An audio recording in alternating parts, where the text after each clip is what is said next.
Taylor Smith. In September of 2023, in Southeast Houston, Taylor Smith, of 22 years old, was on a Tinder date with 24-year-old Cordell Stewart. Taylor had invited Cordell over to her home just 5 days after meeting. She said the two watched a movie, ate dinner together, and cuddled. Taylor said about 5 hours later, the two began kissing before he pinned her hands under his knees, covered her mouth, and pulled out a knife and slit her throat.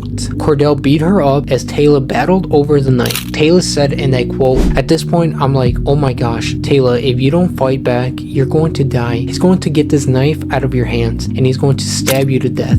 End quote. Taylor was able to overcome Cordell and run outside to reach her neighbors for help. Cordell was arrested hours later and charged with aggravated assault with a deadly weapon. Taylor Smith said she does not believe she was attacked because she was transgender, as Cordell was aware before the confrontation. She says, and I quote, "I still want to know what it is," end quote. Before inviting him over, Taylor said she did not know about prior charges Cordell Stewart was facing. Court records in Galveston show Stewart was charged with murder in 2020. He was accused of shooting and killing a man during a sale of shoes. Cordell was also charged in 2022 for having a shank or a makeshift knife in the jail. Taylor warns about the use of dating apps. She says, "Please search up their names. I feel like if I would have searched up his name and I would have seen that, I probably would have been like, no. Do your background checks and just be safe." End quote.